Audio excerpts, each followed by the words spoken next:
Selamat datang di channel saya Serangga Gatal. Jangan lupa di subrek, like and share. Mimin doakan semoga kita sehat semua. Oke, kita mulai. Cahaya seperti hujan, indah seperti komet, menerangi langit malam. Itu adalah sekelompok pria dan wanita muda, pria tampan dan anggun, dan wanita cantik. Gadis berpakaian ungu yang dipimpin olehnya memiliki mata yang cerah, gigi putih, dan sikap yang luar biasa. Ketika sepasang mata Phoenix yang panjang dan sempit menatapnya, dia memiliki keagungan yang mulia dan menarik. Tunggu. Jiang Li membuka mulutnya, pakaian ungu berkibar, sepasang mata Phoenix seperti listrik dingin, melihat kota hantu yang ramai. Kelompok itu segera berhenti. Tempat ini penuh dengan hantu dan kabut, dan itu harus dihapus dari dunia. Jiang Li sedikit mengernyit seperti gunung yang jauh, dan wajahnya yang cantik menunjukkan sedikit rasa jijik. Saudari Jiang, biarkan aku berurusan dengan monster-monster ini. Dalam jubah emas, Tao Yunqi yang tampan tersenyum dan mengundangnya. Tidak dibutuhkan. Seperti yang dikatakan Jiang Li, dia bergerak. Aura kehancuran yang mengamuk menyebar. Feng Xuan benar-benar panas. Ritme yang sangat langka dan mendominasi dengan kualitas tiada taraf, yang melampaui ritme-ritme, kelas 3 tingkat 9, di tingkat derivasi. Dikatakan bahwa di klan Jiang, salah satu dari 3 klan utama di Daxia, dalam 1000 tahun terakhir, hanya Jiang Li yang berhasil membangkitkan bakat darahnya sendiri melalui metode rahasia, sehingga menyadari bahwa jenis saja kuno yang tak tertandingi ini. Pada saat ini, di bawah bayang-bayang nyala api yang mengerikan, Jiang Li berpakaian ungu, dan Jiang Li yang cantik seperti dewi di langit, penuh keagungan. Murid laki-laki dari Sekte Pedang Tiansu itu mau tidak mau menunjukkan kekaguman dan obsesi, dan kagum dengan gaya Jiang Li yang tiada taraf. Pergi. Jiang Li mengulurkan tangannya yang ramping dan menunjuk ke arah kota di bawah. Ledakan. Api Phoenix membuat teriakan keras dan jelas, mengepakkan sayapnya dan menyapu ke bawah. Hantu-hantu di kota menjerit ketakutan dan lari. Tetapi sebelum mereka dapat melarikan diri dari kota, hantu-hantu di kota dan seluruh kota tenggelam dalam api yang tak berujung. Ledakan. Gunung-gunung bergetar, dan cahaya serta hujan mengalir ke langit. Kota itu terbakar dalam sekejap, seolah-olah terhapus dari dunia, nyala api yang merusak mengamuk, mengubah gunung dan batu menjadi bubuk dan rumput serta pepohonan menjadi abu. Melihat sekeliling, di antara gunung-gunung itu, sepotong tanah hangus. Qiu Hengkong tidak bisa membantu tetapi berdarah di udara. Di antara kelompok mereka, dalam hal kultivasi, Tao Yunqi, yang berada di tahap awal Stargathering Realm, harus menjadi yang paling penting. Tapi dalam hal kekuatan tempur, Jiang Li di tengah dinasti Yuan dihormati.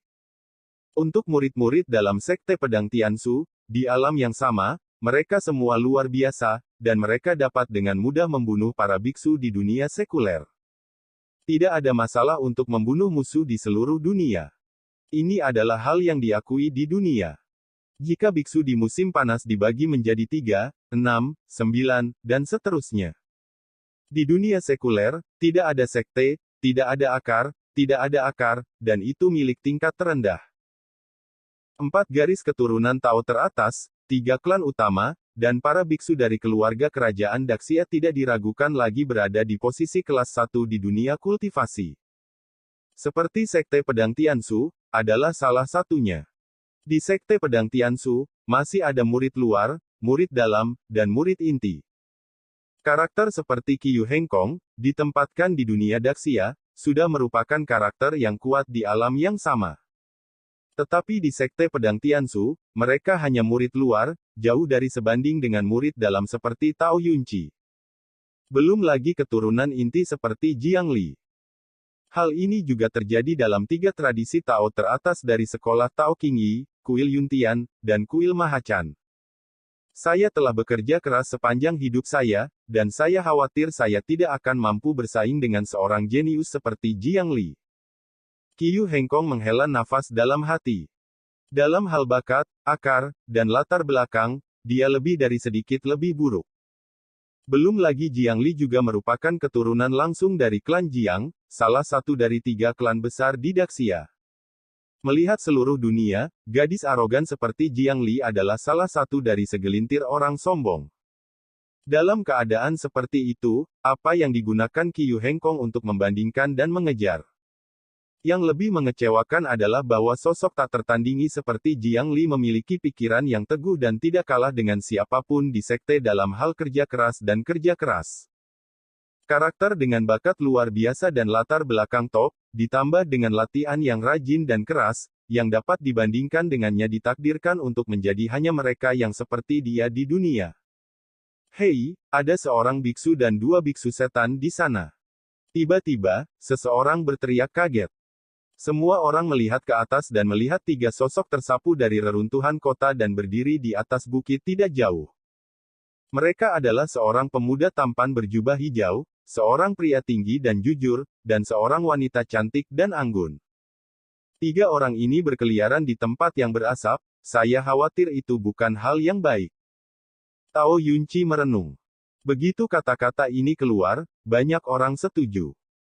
Jiang Lie sedikit mengernyit dan berkata, ayo pergi, katakan halo, dan ambil kesempatan untuk mempertanyakan asal-usul mereka, jika itu bukan generasi yang berbahaya, tidak apa-apa, jika ya, kita tidak boleh membiarkan mereka melarikan diri. Segera sekelompok orang terhanyut. Puan, orang-orang itu ada di sini. Yuan Hang berbicara dengan suara yang dalam.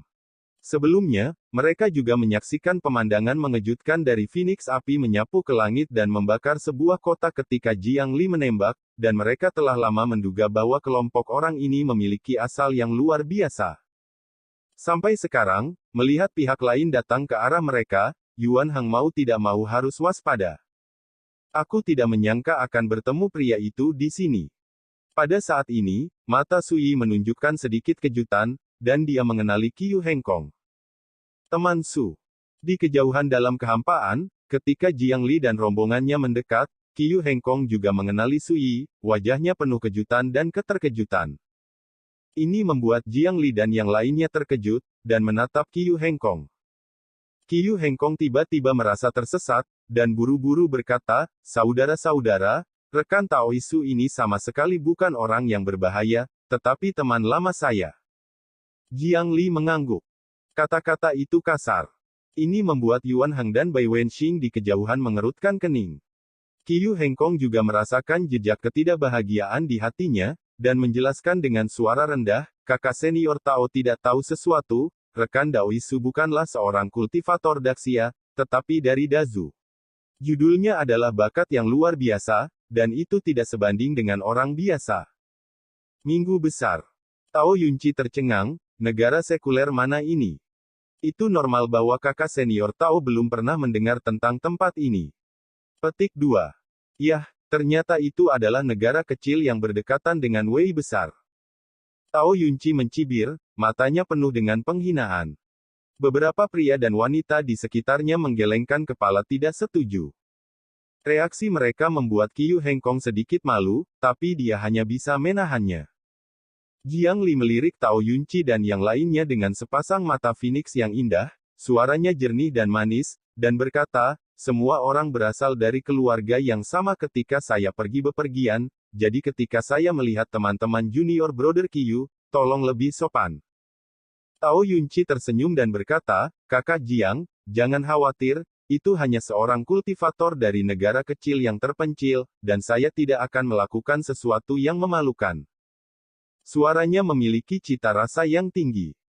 Yang lain tersenyum dan mengangguk. Akankah elang di langit dengan sengaja mempermalukan semut di tanah? Tentu saja tidak. Meskipun Qiu Hengkong sangat muak dengan sikap Tao Yunci dan yang lainnya, dia juga tahu bahwa Tao Yunci dan yang lainnya memang memenuhi syarat dan mampu melakukannya. Dia mengambil napas dalam-dalam dan membungkuk kepada Jiang Lizuo, terima kasih, kakak senior Jiang. Jiang Li mengangguk sedikit dan tidak mengatakan apa-apa. Ketika mereka berbicara, kelompok mereka sudah turun dari langit, mendarat di puncak gunung, dan muncul di depan Sui dan yang lainnya. Saudara muda Qiu, kamu dapat kembali ke masa lalu, kami akan berhenti sebentar, dan kemudian kami akan pergi. Jiang Li memerintahkan. Ketika dia berbicara, dia datang ke sisi gunung dan melihat langit malam di kejauhan. Setelah mengetahui bahwa Su Yi adalah teman Qiu Hengkong, dia kehilangan ide untuk menanyainya. Namun, dia tidak berencana untuk menyapa pihak lain. Dalam analisis terakhir, pihak lain hanyalah seorang kultivator lepas dari negara kecil yang terpencil, jadi mengapa dia harus mengambil inisiatif untuk menyambutnya? Tentu saja, ini bukan penghinaan, juga bukan penghinaan atau pengucilan, ini sepenuhnya merupakan mentalitas memperlakukan pihak lain sebagai orang asing. Teman Su. Qiu Hengkong tidak peduli padanya, dan segera pergi untuk menyambutnya dan berkata dengan gembira, "Mengapa kamu di sini?" Su Yi tersenyum dan berkata, "Saya juga terkejut bahwa saya akan bertemu Anda di sini." Dia juga memperhatikan Jiang Li dan yang lainnya. Namun, dahi pihak lain hanya memiliki kata-kata, "Jangan dekati orang asing," yang tertulis di dahi, bagaimana mungkin dia bisa mengabaikannya? Berbicara, dia mengeluarkan kursi rotan, berbaring malas di dalamnya, mengeluarkan sepanci anggur dan melemparkannya ke Qiu Hengkong, lalu menunjuk ke batu di sebelahnya, duduk dan bicara. Sikap santai seperti memperlakukan tempat ini sebagai taman belakang Anda sendiri. Melihat adegan ini, Tao Yunci dan yang lainnya tidak jauh darinya hanya bisa terkejut, merasa sedikit tidak nyaman. Anak ini tidak menganggap mereka serius. Instruksi, para beku di dunia ini, melihat keturunan mereka dari Sekte Pedang Tiansu, mana yang tidak tulus dan takut, dan mengambil inisiatif untuk maju ke depan untuk menyambut mereka. Tapi sekarang, pria dari negara kecil seperti itu tampaknya mengabaikan mereka secara langsung dan menutup mata. Meskipun Jiang Li memunggungi kerumunan dan menatap kubah bintang, dia dengan jelas memperhatikan pemandangan ini. Sedikit terkejut, dia menggelengkan kepalanya diam-diam, dan tidak repot-repot memperhatikan. Hadiah yang bagus. Tao Yunci mentransmisikan suaranya ke orang lain, sudut bibirnya sedikit terangkat, dan matanya bermain-main. Orang-orang bodoh tidak takut.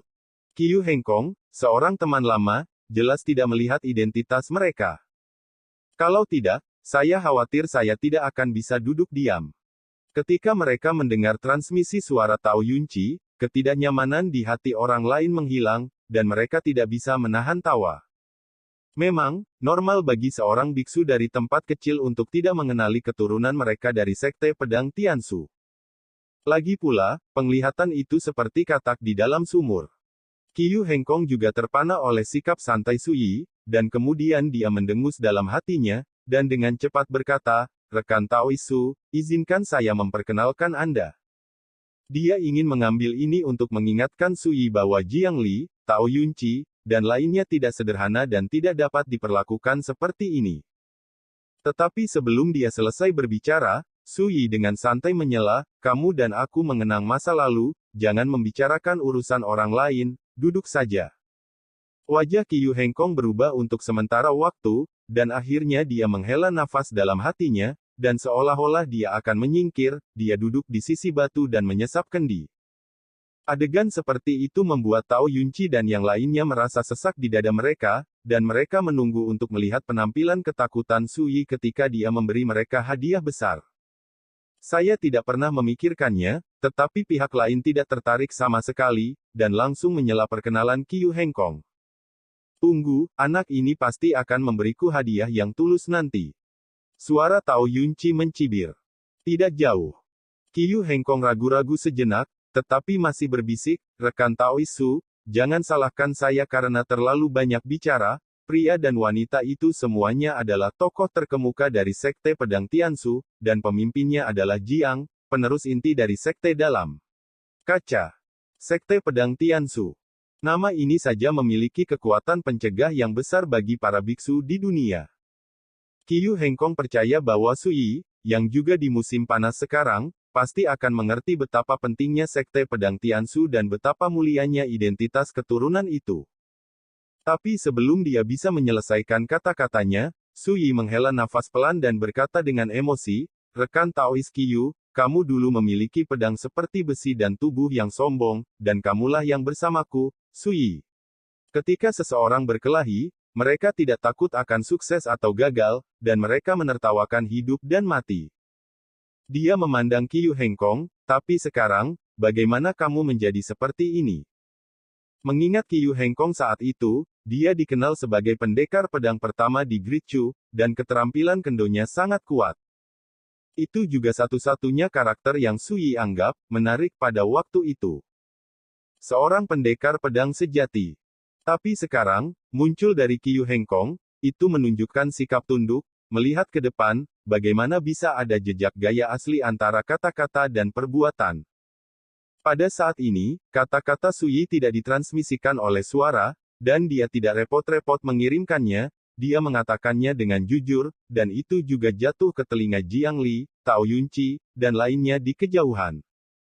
Jiang Li berpikir. Tao Yunqi dan yang lainnya tertawa sendiri, pedang Qiyu Hengkong seperti besi. Arogan. Jelas omong kosong. Saya. Musim gugur penuh dengan gelombang berongga. Bisa dibayangkan, tetapi pihak lain masih terlihat tidak responsif. Apakah ini reaksi seorang biksu biasa?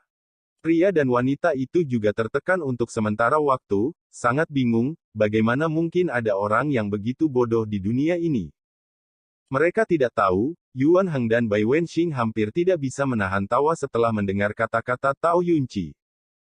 Qiyu Hengkong hanyalah seorang murid dari sekte luar, dapatkah dia dianggap sebagai ikan yang melompat dari gerbang naga? Orang-orang dari Tiansu Jianzong ini benar-benar menaruh emas di wajah mereka.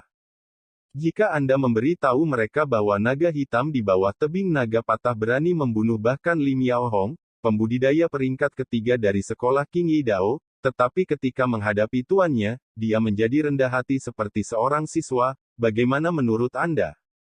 Mata lebih tinggi dari atas, dan harga diri sangat tinggi, semua karena ketidaktahuan. Mungkin mereka sudah lama bersama Sui, Yuan Heng dan Bai Wenxing juga menjadi malas ketika menghadapi situasi ini, terlalu malas untuk berdebat. Sui tidak peduli tentang itu. Dia bisa melihat bahwa Qiyu Hengkong di matanya, dibandingkan dengan sebelumnya, kehilangan semacam pembudidaya pedang seperti hati pedang besi dan kesombongan. Namun Qiyu Hengkong sendiri sangat puas dan bangga menjadi murid terluar dari sekte pedang Tiansu. Ini membuat Sui tidak senang. Orang berubah. Setelah menyadari celahnya, Qiyu Hengkong telah memilih jalan yang dia sendiri minta, dan tidak ada orang lain yang bisa ikut campur. Sui tidak pernah menjadi guru yang baik.